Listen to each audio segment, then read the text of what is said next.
I can't think of anyone more deserving of receiving CNA's first ever Distinguished Alumni Award than Gary Reardon. Gary's name is well known in CNA circles for his continuous support of the institution and its students. Gary graduated in 1972, and he's maintained a connection with us at CNA ever since. But his willingness to help and be involved doesn't end with CNA. Gary has been and continues to be involved in too many organizations and projects to list, and is certainly no stranger to anyone involved in the business community of St. John's. Looking back at it, career path, my grounding in civil engineering technology gave me a great introduction to the construction industry. You know, you graduate from these programs, you think you know it all, but you quickly learn that you don't. I was very fortunate to have some great mentors who I still respect and communicate with to this day. They taught me about looking at the pros and the cons, evaluating each project.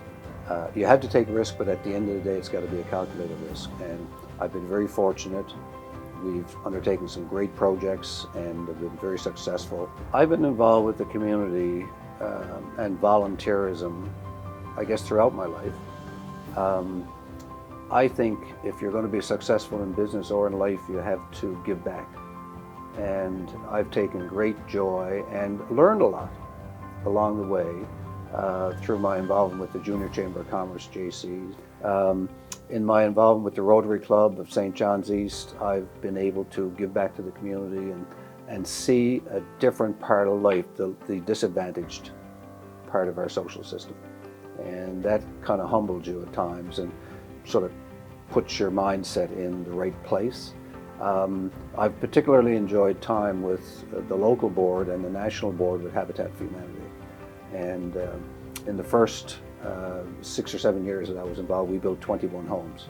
And we did a huge project in 1997 for the 500th anniversary. And I remember meeting with Brian Tobin at the time, the Premier.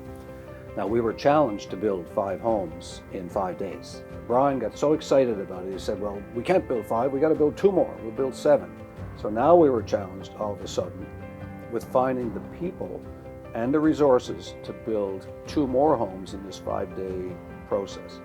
But at the end of the week, when I stood on the platform with the families and saw the tears in their eyes, it's making me emotional now, but it was so gratifying.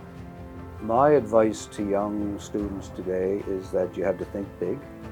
You have to take calculated risks. You have to be the go-to person in your job. Make yourself multifaceted. Learn every aspect of the work in your department or group that you're working in. I always say, you know, if you're the person who can do everything, you're going to be the last one let go. So get involved, learn every aspect of the job you're doing, and excel at what you're doing.